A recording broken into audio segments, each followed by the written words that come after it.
Hi மக்களே, welcome back to YouTube channel. Yes, இன்னைக்கு சிறகடி காசு எபிசோடில் வந்துட்டு நிறைய ட்விஸ்ட் அண்ட் டர்ன்ஸ், நிறைய கேள்விகளுக்கு வந்து இன்னைக்கு பதில் கிடைச்சிருக்கு அப்படின்னு தான் சொல்லணும். ஸோ இன்னைக்கு வந்துட்டு நமக்கு பெரிய கேள்வி, அண்ணாமலை அப்பாவுடைய முடிவு என்னவா இருக்கும் அப்படின்னு யோசிச்சுட்டு இருந்த நேரத்தில் அவர் வந்து கிளியர் கட்டாக சொல்லிட்டாரு. அவங்க 3 பேரும் வீட்டில் தான் இருக்கணும். அதாவது இப்போ மகன்கள் எல்லாருமே போனோம் அப்படின்னா நம்ம 2 பேர் வேணா வீட்டை விட்டு போய்க்கலாம், அப்படின்னா நம்ம வந்து பாட்டி ஊருக்கு, அதாவது நம்மளுடைய அம்மா ஊருக்கே போய்க்கலாம் அப்படின்னு சொல்லி அண்ணாமலை அப்பா கிளியராக சொல்லிட்டாரு. ஸோ இது ஒரு பெரிய ஷாக் தான் விஜய் அம்மாக்கு. ஸோ நானுமே இதை எக்ஸ்பெக்ட் பண்ணவே இல்லை. அவர் வந்து கூட போயிடறேன்னு வேற சொல்வாரு தான் நான் எக்ஸ்பெக்ட் பண்ணிட்டு இருந்தேன். இது ஒரு அன்எக்ஸ்பெக்டட் ட்விஸ்ட் தான். சோ இன்னொரு பக்கம் வந்துட்டு விஜயா அண்ட் பார்வதி அம்மா அவங்க 2 பேர் பேசிட்டு இருக்கும்போது அவங்க என்ன சொல்றாங்கன்னா, இந்த மாதிரி அண்ணாமலை அப்பா இப்படி சொல்லிட்டாரு, சோ என்ன பண்ணலாம் அப்படின்னு கேட்கும்போது விஜயா சொல்ற பதில் என்னன்னா, அவரா அனுப்புனா தானே, அவங்க 2 பேருமே தன்னால போயிட்டா அப்படின்னு சொல்லிட்டு முத்து அண்ட் மீனா வந்து அவங்க 2 பேரையும் கொடுமை பண்ணி அவங்களாவே வீட்டை விட்டு வெளியே போயிட்டா இவர் என்ன பண்ண முடியும் அப்படின்ற மாதிரி சொல்லியிருந்தாங்க. சோ அதுக்கான முயற்சி இன்னைக்கு ஆரம்பிக்கிறேன் அப்படின்ற மாதிரியே சொல்லியிருந்தாங்க. சோ சீரியலுடைய ஸ்டோரி அந்த மாதிரி தான் மூவ் ஆகும்னு நினைக்கிறேன். இவங்க 2 பேருமே வீட்டில் இருக்க முடியாம வீட்டை விட்டு வெளியே போற மாதிரி தான் சீக்வன்சஸ் வரும் அப்படின்றது என்னுடைய கெஸ். சோ இனிமே வெயிட் பண்ணி பார்க்கலாம். சோ இன்னொரு பக்கம் வந்து பாசிட்டிவ் சீன்ஸ் தான். எஸ், மீனா வந்து இன்னைக்கு கொஞ்சம் போல்டா இருந்தாங்களோ அப்படின்னு தான் தோணுது. அவங்க பேசின சின்ன சின்ன விஷயங்கள்லாம் வந்துட்டு கொஞ்சம் காமெடியா இருந்தாலும் கொஞ்சம் அட்லீஸ்ட் இதையாச்சும் பேசுறீங்களே அப்படின்னு சொல்லி நிறைய இம்ப்ரூவ்மெண்ட் வந்து இன்னைக்கு சீரியல்ல வந்து கொண்டு வந்திருந்தாங்க.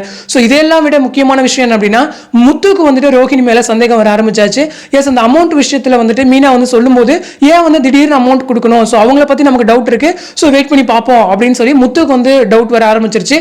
எஸ், மீனாக்குமே அந்த டவுட் வந்து வர ஆரம்பிச்சிருக்கு. ஸோ இதுக்கப்புறம் கொஞ்சம் இன்வெஸ்டிகேஷன் மாதிரி ட்ராக் ஸ்டார்ட் பண்ணாங்க அப்படின்னா பார்க்குற ஆடியன்ஸஸ்க்கு கொஞ்சம் இன்ட்ரெஸ்டிங்காக இருக்கும் அப்படின்றதான் என்னுடைய விருப்பம். ஸோ அதே போல இன்னொரு பக்கம் என்ன, ஸ்ருதியுடைய அந்த காமெடி. ஸோ எனக்குலாம் இந்த மாதிரி ஒரு மாமியார் கிடைச்சிருந்தாங்கன்னா வாயிலே குத்திடுவேன், அந்த கத்தி எடுத்துலாம் குத்திடுவேன் அப்படின்னு சொன்ன விஷயங்கள்லாம் பார்க்கும்போது நமக்குமே கொஞ்சம் ஜாலியாக இருந்துச்சு. ஸோ இன்னைக்கு வந்து ஒரு ஃபன்ஃபீல்ட் எபிசோட் தான் சிறகடி காசை வந்து இருந்துச்சு.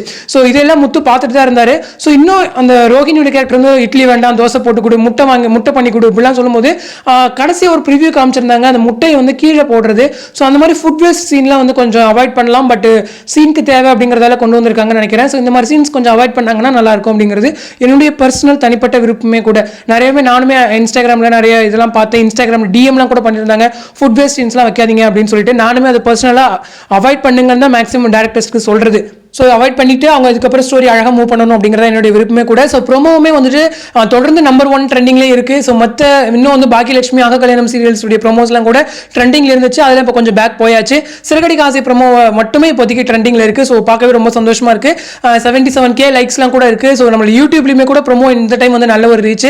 ஸோ பார்க்க நமக்குமே ஹாப்பி. ஸோ இதெல்லாம் டிஆர்பியில் ரிஃப்ளெக்ட் ஆகணும் அப்படிங்கிறதா என்னுடைய ஒரு விஷயமே கூட.